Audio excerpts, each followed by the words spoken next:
राहुल था तो इसी अवंतीपुर गांव का, मगर अपनी पढ़ाई पूरी करने के बाद ही शहर में रह रहा था। राहुल एक कामयाब इंजीनियर था और एक बड़ी कंपनी में एक ऊंची पोस्ट पर काम कर रहा था। राहुल का परिवार किसी ज़माने में जमींदार कहलाता था। राहुल ज़मीन के चक्कर में अवंतीपुर आया था।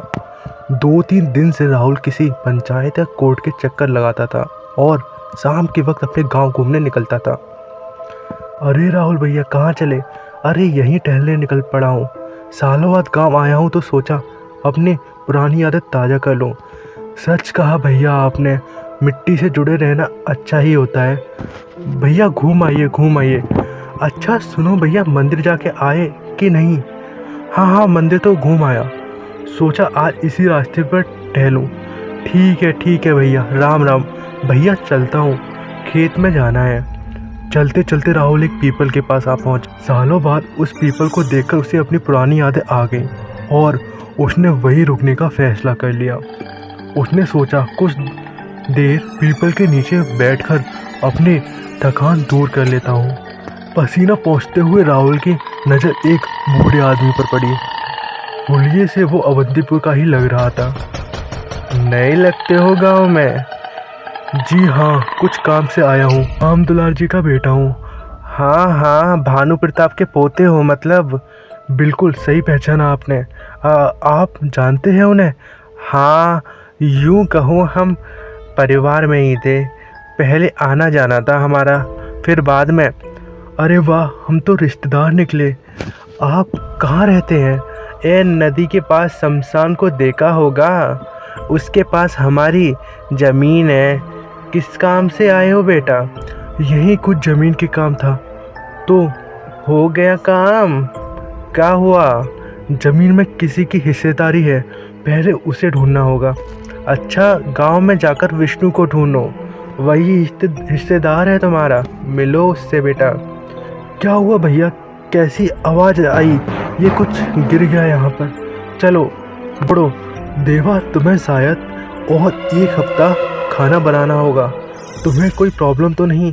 अरे भैया, कैसी परेशानी? आपने उस दिन अपनी बस से उतर के काम के लिए पूछा। चलो कुछ 4 पैसे ही मिल जाएंगे। गांव में विष्णु कौन है? विष्णु चाचा की बात कर रहे हैं क्या आप? एक यही माता के मंदिर के पास रहते हैं। तुम्हें पता है, मैंने हिस्सेदार की बात कही थी ना तुम्हें, विष्णु चाचा ही हिस्सेदार है। आपको किसने बताया?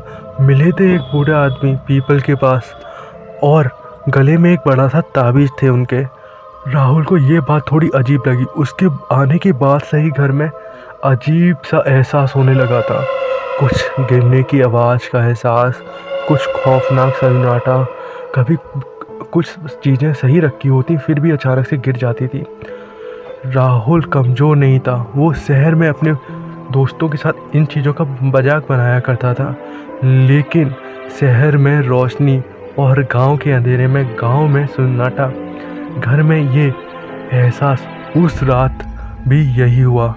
राहुल सो रहा था और दरवाजे पर किसी की खटखटाने की आवाज़ आई। इतनी रात को कौन आया होगा? वो दरवाज़ा तक गया और उसने दरवाज़ा खोला। अजीब बात है, कौन है वहाँ?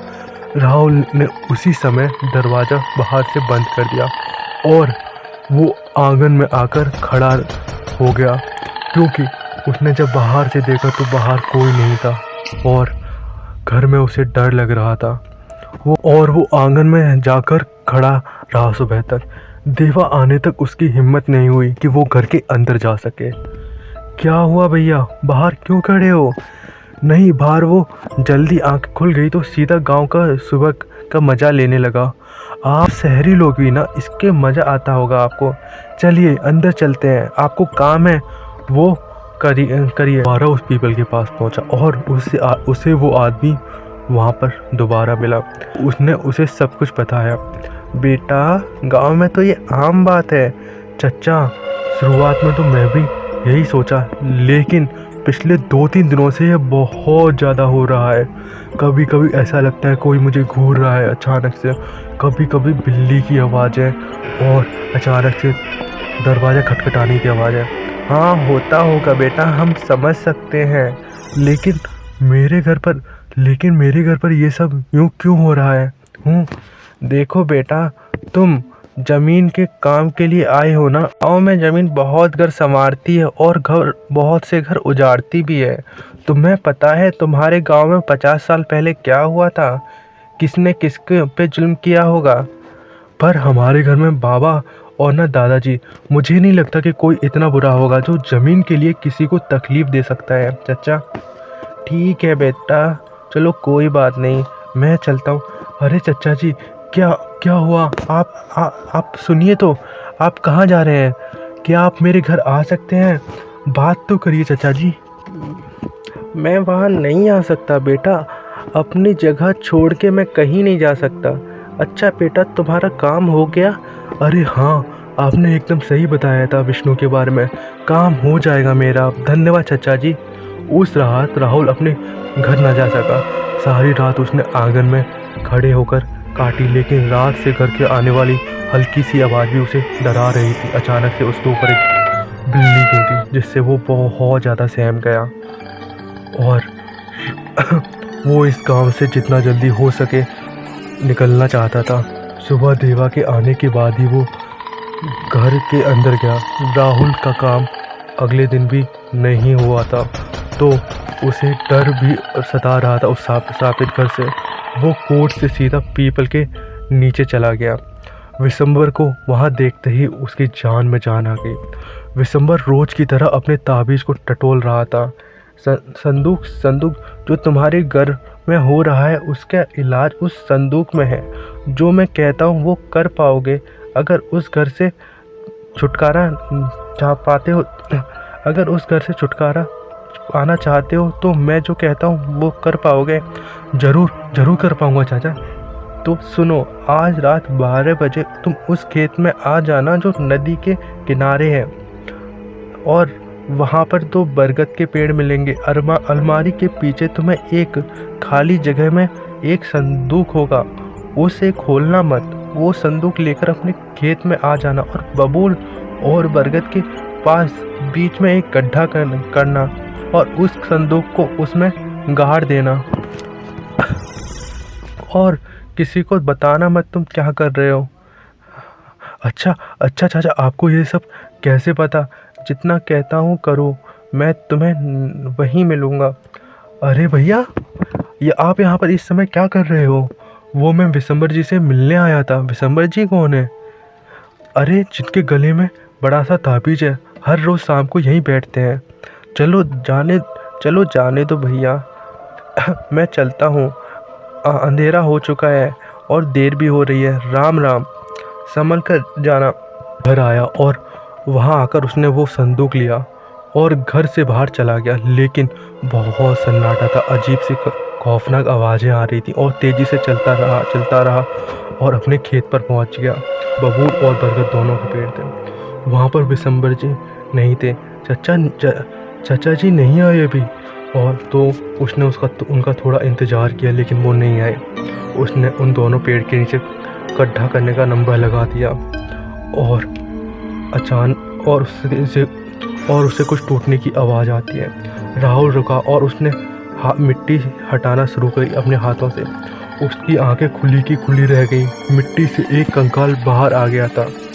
राहुल गड्ढे से बाहर आना चाहता था, उसके लिए वो तड़प रहा था, लेकिन वो बाहर नहीं आ पा रहा था। ये कंकाल ने उसके पैर पकड़ लिए। ला वो संदूक मुझे दे जल्दी। कंकाल को देखकर राहुल की जान निकल रही थी। उसने मदद के लिए चिल्लाना शुरू कर दिया।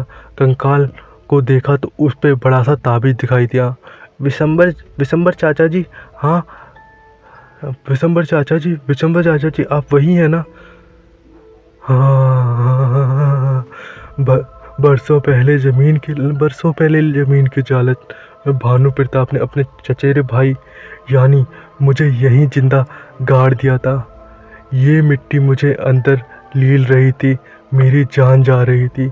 मैंने उसी समय कसम खाई थी, मैं भानु प्रताप के वंश को यहीं इसी जगह दफन करूँगा और तभी मुझे मुक्ति मिल पाएगी। अब मेरी ज़मीन और इस ज़मीन के कागज़ यहीं पर है। और भानु प्रताप का वंश भी यहीं पर है। बचाओ बचाओ बचाओ, कोई मुझे बचाओ। और हेलो दोस्तों, आई एम योर होस्ट बच्ची एंड आप लोगों का बहुत बहुत स्वागत है पॉडकास्ट अनप्लग्ड चैनल पर। ये था हमारा 75 डेज का 12th day. Thank you, love you all. मिलते हैं एक नई कहानी के साथ। लाइक शेयर एंड सब्सक्राइब करना ना भूलना।